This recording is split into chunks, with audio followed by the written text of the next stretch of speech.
നോമ്പ് തുറക്കുന്ന സമയത്ത് അമിതമായ തലവേദന, ഛർദി എന്നുകൊണ്ടൊക്കെ ബുദ്ധിമുട്ട് അനുഭവിക്കുന്നവരാണോ നിങ്ങൾ? നോമ്പ് കാലത്ത് നെഞ്ചിരിച്ചിൽ, അൾസറിൻ്റെ ബുദ്ധിമുട്ടുകൾ, മൂത്രക്കടച്ചിൽ, പൈൽസിൻ്റെ പ്രയാസങ്ങൾ അനുഭവിക്കുന്നവരാണോ എങ്കിൽ ഈ വീഡിയോ നിങ്ങൾ തീർച്ചയായും കാണണം. ഞാൻ doctor Ajeena Shameer, director, crescent homeo clinic, Tirurkkad, Malappuram. നോമ്പ് കാലം എന്ന് വെച്ചാൽ ഏകദേശം ഒരു 13 മണിക്കൂറിലധികം നമ്മൾ ഫാസ്റ്റിങ്ങിൽ തുടരുകയാണ്. നമ്മൾ നോർമൽ റുട്ടീനിന് ഒരുപാട് മാറ്റങ്ങൾ വരുന്നുണ്ട്.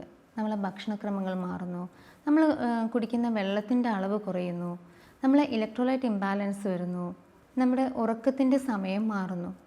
നോമ്പ് സമയത്തുള്ള വാട്ടർ അബ്സോർപ്ഷൻ എന്നത് സാധാരണ സമയത്തിനേക്കാളും എത്രയോ മടങ്ങ് കൂടുതലാണ്.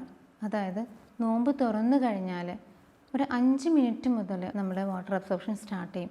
2 മണിക്കൂറിനുള്ളിൽ ഏകദേശം ഓൾ വാട്ടർ നമ്മുടെ ബോഡിയിലേക്ക് അബ്സോർപ്ഷൻ നടക്കുന്നുണ്ട്. അതുകൊണ്ട് തന്നെയാണ് നമ്മൾ നോമ്പ് തുറന്ന് ആദ്യത്തെ 2 മണിക്കൂർ നമ്മൾ ബോഡി ഹൈഡ്രേറ്റ് ചെയ്യാനാണ് നമ്മൾ ശ്രദ്ധിക്കേണ്ടത്.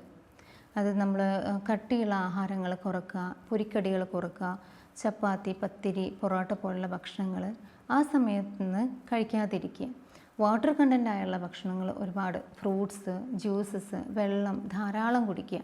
ഇങ്ങനെ ചെയ്യുന്നത് വഴി നമ്മൾ ബോഡി ഹൈഡ്രേറ്റ് ആവുകയും നമുക്ക് നോമ്പ് തുറന്നാലുള്ള ശക്തമായ തലവേദന, മൂത്രക്കടച്ചിൽ, വോമിറ്റിംഗ് ടെൻഡൻസി ഒക്കെ നമുക്ക് ഒരു പരിധി വരെ നിയന്ത്രിക്കാൻ കഴിയുന്നു. അതുപോലെ നമ്മൾ ഫാസ്റ്റിങ്ങിലായിരിക്കുമ്പോൾ നമ്മൾ ഇൻസുലിൻ ലെവൽ കുറയുന്നു, നമ്മൾ ഡയൂററ്റിക് പ്രോപ്പർട്ടി കൂടും, മൂത്രം കൂടുതലായിട്ട് ഒഴിച്ചു പോകുന്നു. ഇതുവഴി നമുക്ക് ഇലക്ട്രോലൈറ്റ് ഇംബാലൻസ് വരുന്നു. അതുകൊണ്ട് തന്നെ ആ നോമ്പ് തുറന്നുള്ള ആ ഒരു സമയത്ത് നമുക്ക് ലോ BP, ഭയങ്കര തലവേദന, ഡിസിനസ്, തലകറക്കം, ക്ഷീണം ഒക്കെ കൂടുതലായിട്ട് അനുഭവപ്പെടാറുണ്ട്. നോമ്പ് കാലത്ത് നമ്മൾ ഏറ്റവും ശ്രദ്ധിക്കേണ്ടത് മിനിമം 2 ലിറ്ററെങ്കിലും വെള്ളം നമ്മൾ കുടിക്കണം.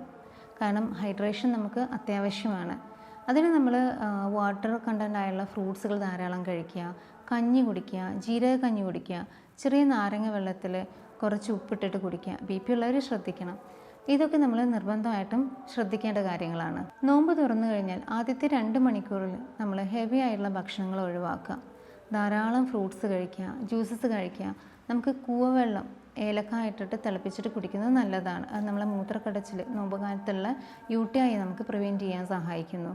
അതുപോലെ അത്താഴത്തിന് എണീക്കുമ്പോൾ നമ്മൾ വാട്ടർ കണ്ടൻ്റ് ആയുള്ള ഭക്ഷണങ്ങൾ ശീലിക്കുക. കഞ്ഞി കുടിക്കുക, ജീരക കഞ്ഞി, അതുപോലെ നേന്ത്രപ്പഴം കഴിക്കാം. നമ്മൾ നോമ്പ് തുറക്കുമ്പോഴും അതേപോലെ അത്താഴത്തിന് എണീക്കുമ്പോൾ ഈത്തപ്പഴം കഴിക്കുന്നത് നല്ലതാണ്.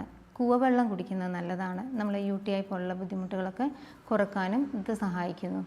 പകൽ കുറച്ച് സമയം ഉറങ്ങുന്നതും നല്ലതാണ്. ലൈഫ് സ്റ്റൈൽ ഡിസോർഡേഴ്സ് ഉള്ളവരാണെങ്കിൽ മിതമായ രീതിയിൽ കുറച്ച് സമയം വ്യായാമം ചെയ്യുന്നതും നല്ലതാണ്.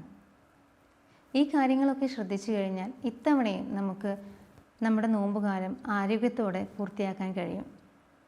നോമ്പുകാലത്ത് വരുന്ന ഈ ഒരു പ്രയാസങ്ങൾ, നെഞ്ചിരിച്ചിലാവട്ടെ, മൂത്രക്കടച്ചിലാവട്ടെ, പൈൽസിൻ്റെ ബുദ്ധിമുട്ടാവട്ടെ, ഇതിനൊക്കെ വളരെ എഫക്റ്റീവായുള്ള ഹോമിയോപ്പതി ട്രീറ്റ്മെൻറ്റ് അവൈലബിൾ ആണ്. എന്തെങ്കിലും സംശയങ്ങളോ കൺസൾട്ടിങ് ആവശ്യമുണ്ടെങ്കിൽ താഴെ കാണുന്ന നമ്പറിൽ നിങ്ങൾക്ക് കോൺടാക്റ്റ് ചെയ്യാവുന്നതാണ്. മറ്റൊരു വീഡിയോയുമായി ഇനിയും കാണാം.